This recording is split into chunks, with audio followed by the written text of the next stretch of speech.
जैसा कि आप सभी जानते हैं, आज 22 सालों से झारखंड राज्यवासी इस राज्य की पहचान के लिए संघर्ष कर रहे हैं, शहादत दे रहे हैं, जेल जा रहे हैं, लाठियां खा रहे हैं। लेकिन उसके बावजूद इस राज्य के लिए पॉलिसी नहीं बन पाई है। इस राज्य में यह पॉलिसी नहीं बन पाई है कि इस राज्य के मूलवासी कौन होंगे जो यहाँ के संवैधानिक अधिकारों पर पहला प्राथमिकता रखेंगे।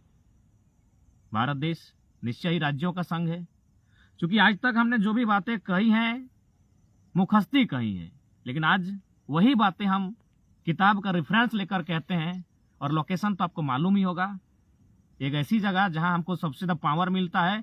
और यहाँ जब बैठते हैं, यहाँ जब खड़े होते हैं तो ज्यादा किसी को गिनते भी नहीं है कि सामने वाला कौन है, क्योंकि हम सच्चाई के जगह पर बैठे हैं और सामने वाला कोई रहे उसका भी अंजाम यहीं पर होगा। तो बिल्कुल फिलहाल शमशान घाट से माननीय राज्यपाल महोदय के द्वारा 1932 का खतियान का जो विधेयक था उसे वापस किया गया है।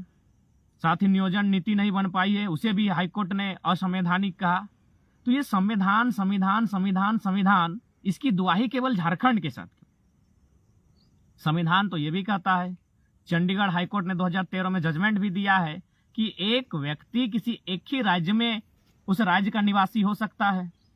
तो फिर यहाँ मैक्सिमम लोग बेरमो विधानसभा, झरिया विधानसभा, धनबाद विधानसभा, रांची विधानसभा इत्यादि इत्यादि विधानसभाओं में डबल वोटर वाले क्या कर रहे हैं? वहां संविधान की दृष्टि नहीं पड़ती है।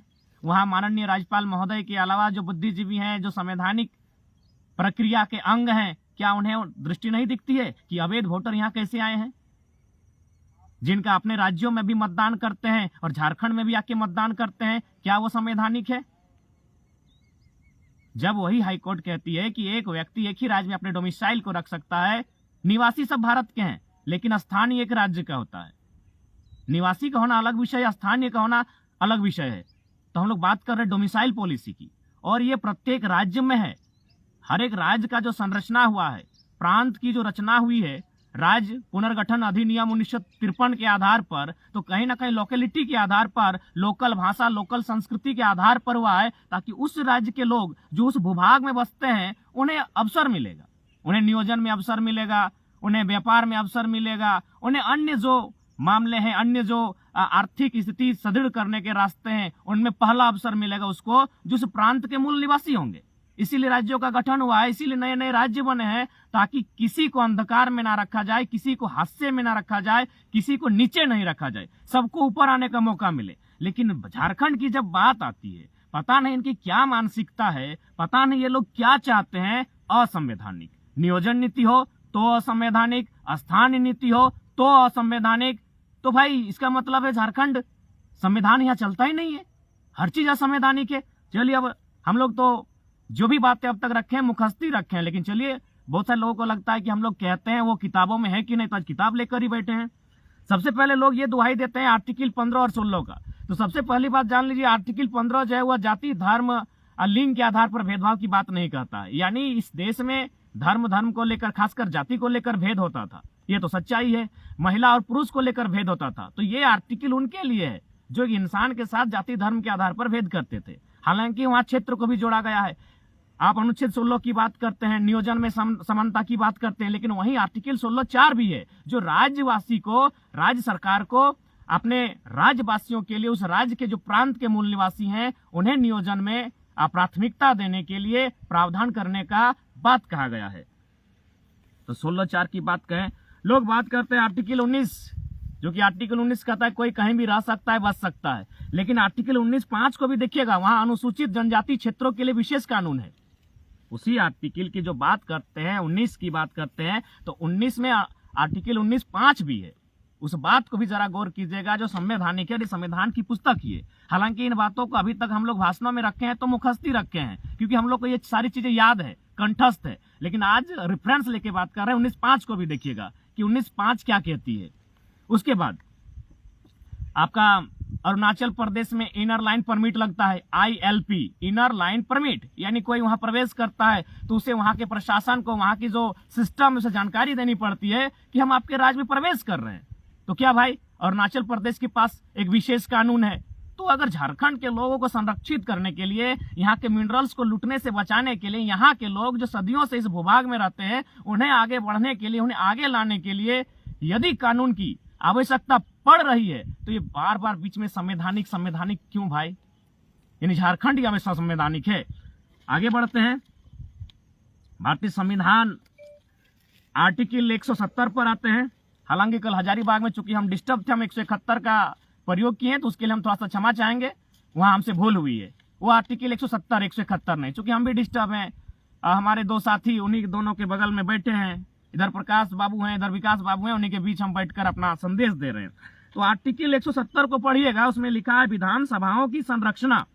उसमें स्पष्ट लिखा है कि निर्वाचन क्षेत्रों से प्रत्यक्ष निर्वाचन द्वारा चुने हुए 500 से 500 तक, अधिकतम की बात कही जा रही है 500 और न्यूनतम बात कही जा रही 60, यानी कम से कम 60 विधायक किसी राज्य में होने चाहिए।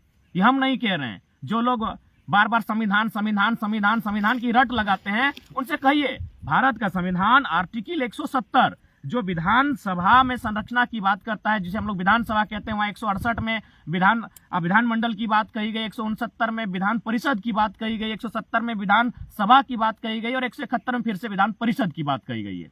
तो 170 में स्पष्ट कहा गया है कि विधायक कम से कम किसी राज्य में 60 होने चाहिए। हमारे झारखंड में जैसे 81 है, बंगाल में 294 है, बिहार में शायद 243 है, तो ठीक उसी प्रकार उत्तर प्रदेश में हाईएस्ट 403 है।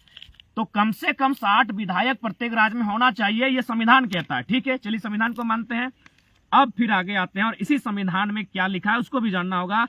371 में आइए, 371 में जो 371 ABCD करके जे तक है, उसमें देखिए जहां मिजोरम की बात कही गई है, जहां सिक्किम, गोवा और अरुणाचल प्रदेश का जिक्र किया गया है, वहां स्पष्ट लिखा है 30 विधायक। यही संविधान 170 आर्टिकल कहता है कि 60 विधायक कम से कम होना चाहिए। यानी अगर 59 विधायक हैं तो फिर आप विधायक नहीं बना सकते, मुख्यमंत्री नहीं बना सकते हैं। यही भारत का संविधान कह रहा है कि आपके पास कम से कम उस राज्य में चुन कर जाने वाले 60 विधायक होने चाहिए, तभी आप जाकर सरकार बना सकते हैं और मुख्यमंत्री का सृजन कर सकते हैं और राज्य में एक राज्य की गवर्नमेंट बना सकते हैं, 60 विधायक। लेकिन यही संविधान, यही भारत का संविधान फिर आर्टिकल 371 में आइए, जहां आपका अरुणाचल प्रदेश का जिक्र है, जहां गोवा का जिक्र है अथवा जहां सिक्किम का जिक्र है, वहां देखिए वहां लिखा गया है 30 विधायक। 170 कहती है 60 विधायक होना चाहिए कम से कम, लेकिन फिर 371 की जो कुछ अनुच्छेद हैं ABC करके जे तक हैं, उनमें स्पष्ट है कि 30 विधायक से भी अरुणाचल प्रदेश काम चला सकता है। यानी एक राज्य के लिए 60, एक राज्य के लिए 30। तो भाई संविधान जब इस तरह का व्यवहार है संविधान में कि उस राज्य की स्थिति के अनुसार, तो फिर अगर 1932 हो या नियोजन नीति हो, इस राज्य की स्थिति के अनुसार अगर बनाने की बात कही जा रही है तो क्या बुरा है? यही भारत का संविधान कहता है ना कि 60 विधायक कम से कम होने चाहिए। फिर यही भारत का संविधान कह रहा है ना कि अरुणाचल प्रदेश 30 विधायक से भी काम चला सकता है। तो ये संविधान की दुहाई सिर्फ झारखंडियों के साथ क्यों? यही नहीं, अब हम लोग बात करते हैं नियोजन पॉलिसी की। 371D देखी जाए, वहां स्पष्ट तेलंगाना राज्य के संबंध में विशेष उपबंध है। यानी जो लोक नियोजन होगा, लोक नियोजन मतलब नौकरियां, उसमें तेलंगाना के विषय में स्पष्ट है कि उस राज्य की जो भी वैकेंसियां होंगी, जो राज्य संबंधित होंगी, वो तेलंगाना वासियों की होगी। 371D। तो ठीक उसी तर्ज पर यदि झारखंड राज्य के युवा सड़कों पर आकर आंदोलन कर रहे हैं तो कौन सा गुनाह कर रहे हैं? ये संविधान मतलब क्या आप लोग सोचे हैं कि झारखंड के लोग को संविधान का मालूम ही नहीं है? अगर आपको इतना ही संविधान की चिंता है तो डबल वोटर आईडी बंद कीजिए, डबल डोमिसाइल बंद कीजिए। और सबसे इंपॉर्टेंट बात कि भाई यहां स्पष्ट लिखा है 371A में, जो बात आप बार बार कहते हैं कि कोई कहीं जाके रह सकता है, बच सकता है। 371A जो नागालैंड राज्य के संबंध में विशेष उपबंध, हालांकि ये बातें तो हम लोग साल भर से कह रहे हैं, लेकिन मौखिक कंठस्थ होकर कह रहे थे, आज किताब का पन्ना लेकर कह रहे हैं। उसमें लिखा है नागाओं की धार्मिक सामाजिक प्रथाएं, नागा रूढ़िजन्य विधि और प्रक्रियाएं, इसके लिए नागालैंड में यदि कोई भी व्यवस्था स्थापित होगी, कोई भी विधि बनेगा, तो संसद को भी विधानसभा से अनुमति लेनी होगी। यानी आप नागालैंड के हित में भी अगर कोई कानून बनाते हैं दिल्ली में बैठकर, तो आप नहीं बना सकते जब तक कि नागालैंड की विधानसभाओं में बैठे लोग अनुमति नहीं देते। तो क्यों? झारखंड के लिए आप दिल्ली से नियम बनाएंगे, झारखंड के कोयला को कोड़ने के लिए आप दिल्ली से लूटेंगे, और नागालैंड के लिए अलग कानून बन रहा है कि आप विधानसभा से पूछे। अच्छी बात है, वो राज्य उनका है तो उनसे पूछना होगा, उनकी परंपराएं हैं तो उनसे पूछना होगा, कोई गलत नहीं है। लेकिन जब झारखंड के सामने यही प्रश्न आता है तो आप एसी कमरे में बैठकर दिल्ली में और चेन्नई में नियम बनाइएगा कि झारखंड कैसे चलेगा, झारखंड में खनिज कौन कोड़ेगा, कौन रॉयल्टी लेगा, उनकी जमीनों का अधिग्रहण कैसे होगा। ये अन्याय सिर्फ झारखंड के साथ क्यों? क्या झारखंड के लोग इंसान नहीं है?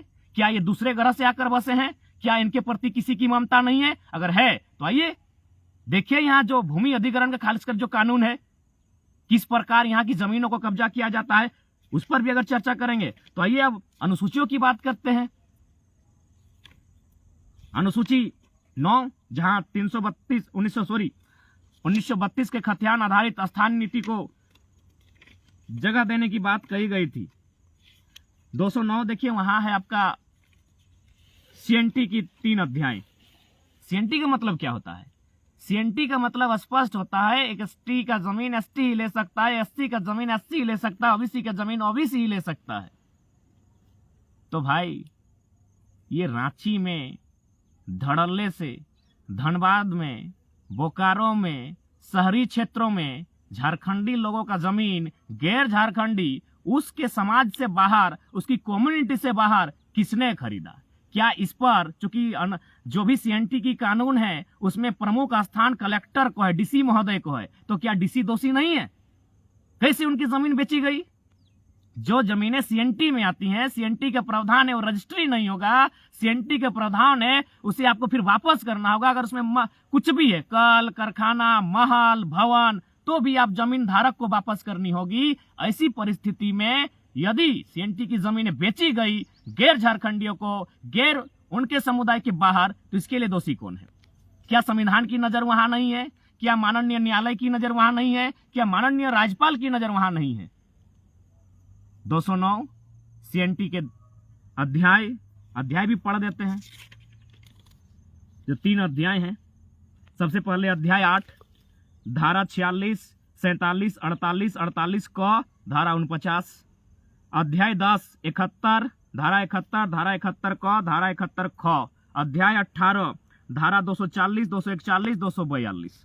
ये सीएनटी की धाराएं, ये सीएनटी की अध्याय अनुसूची 9 में शामिल है। अनुसूची 9 यानी अपरिवर्तनीय, अनुसूची 9 यानी उसको आप चैलेंज करने के लिए 1000 बार सोचना होगा। तो जब अनुसूची 9 में शामिल है सीएनटी के कानून, जो जमीन से संबंधित कानून है कि यहाँ के लोग की जमीन को कोई ले नहीं सकता है, तो धनबाद में बड़े बड़े महल उन्होंने कैसे बनाए? बोकारो में, रांची में, टाटा में बड़े बड़े महल बाहर के लोगों का कैसे बना? क्या यह असंवैधानिक नहीं है? क्या यह गैर कानूनी नहीं है? ये संविधान का ठिकरा केवल झारखंड के माथे पटकना है, ताकि इनको स्पष्ट शब्दों में झारखंड के लोग यानी जंगल में रहने वाले जंगली लोग, इनके नजरों में पहाड़िया लोग, और इनके नजरों में इनकी जान की कोई वैल्यू नहीं है। इसीलिए तो आपका मध्य प्रदेश में एनसीएल है, नॉर्दर्न कोल लिमिटेड, नागपुर में वेस्टर्न कोल लिमिटेड है, वहां भी कोयला का खनन किया जाता है, माइनिंग्स किया जाता है।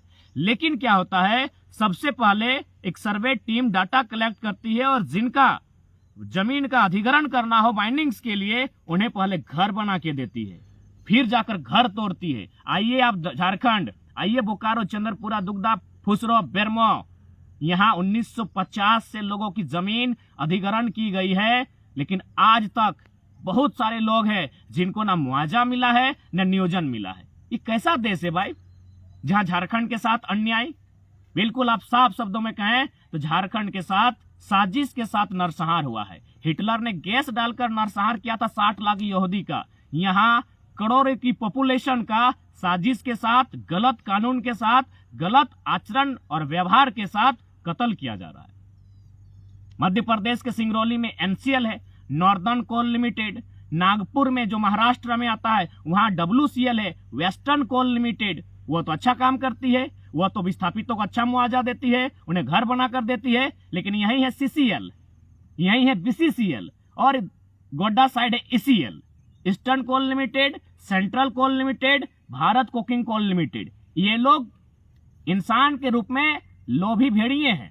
इसलिए आप रिकॉर्ड पता कीजिए, इनके लिए जमीन अधिग्रहण खासकर झारखंड के क्षेत्रों में मतलब है गलत तरीके से कब्जा करना, छीन लेना, लूट लेना, और फिर उसमें उसी जमीन में वरना धरना कुछ नहीं है। अधिग्रहण के नाम पे, खनन के नाम पे ये लोग जहां 1 एकड़ चाहिए 5 एकड़ जमीन अधिग्रहण करता है। यानी जहां 1000 एकड़ जमीन लेना चाहिए तो ये लोग 5000 एकड़ जमीन लेता है और उसमें अन्य प्रदेश के लोगों को एक माने दबंग के रूप में, अतिक्रमणकारी के रूप में बसाने का काम करते हैं। और यहाँ के जो मूल लोग हैं उन्हें लाठी डंडा मारकर भगाते हैं। ये हम नहीं कह रहे हैं, आंकड़े स्पष्ट कह रहे हैं। चले जाइए ग्राउंड में जाके सर्वे कीजिए। कहीं 1951 में, 1962 में, कहीं 75 में, कहीं 85 में जमीन लिया गया है। आज तक ना मुआवजा मिला है, ना आज तक नियोजन मिला है। तो ये संविधान की लड़ाई, संविधान की दुहाई केवल झारखंड के साथ। इसलिए आज निवेदन होगा, झारखंड को नहीं सताया जाए। नहीं तो क्रांति तभी आती है जब लोगों को सताया जाता है। क्रांति तभी आती है जब लोग परेशान होते हैं। इस राज्य में अगर आप सर्वे कीजिए, झारखंड राज्य में अगर सबसे ज्यादा कोई मरमाहत है, सबसे ज्यादा कोई अगर शोषित है तो जो झारखंड का है। अन्य प्रदेश के लोग मजे से रहते हैं, मजे से नौकरियां करते हैं, मजे से कोयला चोरी करते हैं, मजे से सारा काम करते हैं। हर जगह बाहर के लोगों का दबदबा है। इसीलिए उस अतिक्रमण को रोका जाए, नहीं तो 20 सालों में झारखंड से झारखंडवासी खोजने से नहीं मिलेंगे। आज असुरी जनजाति विलुप्त होने वाली है, बिरोहर विलुप्त होने वाले हैं, पहाड़िया विलुप्त होने वाले हैं। किसी का ध्यान है क्या? उस कॉन्स्टिट्यूशनल बॉडी राज्यपाल महोदय का ध्यान है या फिर जो लोग संविधान की दुहाई देते हैं उनका ध्यान है? इसलिए आज निवेदन होगा, इन लोगों को और नहीं सताया जाए। ये लोग बहुत शांत लोग हैं, हम लोग बहुत शांत लोग हैं। आपके विकास से बहुत दूर रहना चाहते हैं। आप अपने विकास को घर में रख लीजिए, हमारे खेतों में अच्छी पानी दे दीजिए और जो जमीनें आपने लिया है, कब्जा किया है, उद्योग के नाम में, खदान के नाम में, माइनिंग के नाम में, वो रिटर्न कर दीजिए। फिर आप विकास को अपने दूर ले जाइए। इसलिए आज जो 1932 का खतियान राजभवन से वापस आया है, जो संविधान की दुहाई दे रहे हैं, उन्हें जांच कीजिएगा बेरमो में आके, और नहीं होता है तो हम लोग जांच कर देंगे। इसलिए आज झारखंड को ज्यादा डिस्टर्ब ना किया जाए, उन्हें उनका अधिकार दिया जाए। किताबें बहुत है, पढ़ने बहुत हैं, शाम हो जाएंगी और ये पढ़ने हमें याद हैं, कंठस्थ हैं, लेकिन इसलिए लेकर बैठे हैं ताकि लोगों को यह ना लगे कि हम लोग सिर्फ बोल देते हैं। यहाँ लिखा है, इसी को भारत देश का सर्वोच्च ग्रंथ कहते हैं, भारत का संविधान कहते हैं, द कॉन्स्टिट्यूशन ऑफ इंडिया। सभी ग्रंथों से ऊपर सर्वश्रेष्ठ किताब इसी को कहते हैं। इसी किताब में वो कानून है कि कहीं 30 विधानसभा, कहीं 60 विधानसभा, इसी में विशेष अधिकार हैं। सभी राज्य समान नहीं हो सकते हैं क्योंकि सबकी समान स्थिति नहीं है, भौगोलिक स्थिति समान नहीं है, मानसिक स्थिति समान नहीं है, शारीरिक स्थिति समान नहीं है। अब अगर बात करें, सपोज दैट अगर मान के आप चलें कि 170 सेंटीमीटर की हाइट अगर पूरे इंडिया में आप नेसेसरी करते हैं, तो क्या जो लोग उत्तर भारत ईस्टर्न नॉर्थ क्षेत्र में रहते हैं, यानी सिक्किम साइड, जो भूटान और नेपाल की सीमाओं से सटे हैं, वे लोग 170 सेंटीमीटर की हाइट दे पाएंगे? तो इसी राज्य में अन्याय होगा कि नहीं? यदि आप चाहते हैं कि पूरा देश में एक ही कानून थोप दें तो पॉसिबल नहीं है। इसलिए पॉसिबल नहीं है कि छोटा सा उदाहरण देते हैं, आप डिमांड करते हैं कि हमको 170 का हाइट चाहिए। 170 का हाइट हरियाणा से मिल सकता है, पंजाब से मिल सकता है, यूपी बिहार से मिल सकता है। आपको नेपाल और खासकर भूटान, चीन, तिब्बत के क्षेत्रों में जो लोग बसे हैं उनकी हाइट उतनी नहीं हो सकती है। समान हाइट नहीं हो सकती इस देश में, क्योंकि जलवायु का असर होता है। इसलिए आप एक कानून पूरे देश में नहीं थोप सकते हैं। यहाँ की भाषाएं अलग हैं, यहाँ के रीति रिवाज अलग हैं, यहाँ के नेग नियम अलग हैं। अतः सबको अधिकार दीजिए। बिहार के लिए बिहार बना है, बंगाल के लिए बंगाल बना है, यूपी के लिए यूपी बना है। हम लोग वहां कुछ नहीं मांगने गए हैं, लेकिन यहाँ आप संविधान की दुहाई के नाम पर किसी को ठूंसने का काम करेंगे, किसी को अतिक्रमण के साथ बसाने का काम करेंगे, ये गलत बात है। तो जो लोग संविधान की दुहाई दे रहे हैं वही लोग संविधान का कत्ल कर रहे हैं, क्योंकि संविधान 2 वोटर ID की इजाजत नहीं देता है, संविधान 2 राज्यों में डोमिसाइल को इजाजत नहीं देता है। आप पता कीजिए, उनका 2 राज्यों में डोमिसाइल है। वो क्या कहेंगे? धनबाद के विधायक राज सिन्हा कुछ दिन पहले आप देखे होंगे, अपने घर गए थे और कुछ जो भी है पूजा कर रहे थे, सम्मान करते हैं, लेकिन लिखा था ना कि अपने पूर्वजों के घर आए हैं हम, यहां भी हैं वहां भी हैं। क्या है भाई, हम ही लोग वो कहें? तो इसलिए ये संविधान के नाम पर झारखंडी को कत्ल बंद कीजिए। अगर आप बंद नहीं करते हैं तो या तो झारखंडी उलगुलान करेंगे, या तो फिर 20 सालों में झारखंड के बहुत मैक्सिमम पॉपुलेशन, खासकर जिनकी आर्थिक स्थिति दयनीय है, वे लोग अपना जमी बारी खेत खलियान बेच के अपने आप को खत्म कर लेंगे, आपकी पॉलिसी के कारण। आपके संविधान इसीलिए है कि जो लोग हाशिए पर है उनके लिए संविधान है। पहली बात, संविधान संविधान कहते हैं, आज संविधान निर्माता नहीं है। उनका विचार संविधान किसके लिए था? क्या संपन्न वर्ग के लोगों के लिए था, या फिर राज वर्ग के लिए था, राजशाही के लिए संविधान था? संविधान था शोषित, वंचित, दमित, प्रताड़ित, जो लोग हाशिए पर हैं, जो लोग जमीन दोज हो चुके हैं उन्हें जिंदा रखने के लिए संविधान था। तो जो लोग झारखंड में अति पिछड़े हैं, जो चाहे किसी कम्युनिटी से रहे, जो लोग अत्यंत गरीब हैं, अपने आप को जिंदा रखने के लिए फाइनली अपनी जमीनों को बेच देंगे। और जब जमीनों को बेच देंगे खत्म, जिसका जमीन नहीं उसका कोई अस्तित्व नहीं। और ये आने वाले 20 सालों का भविष्य झारखंड में बता रहे हैं। 1 साल के अनुभव को हम शेयर कर रहे हैं। बाकी सबको जोहार, जय झारखंड।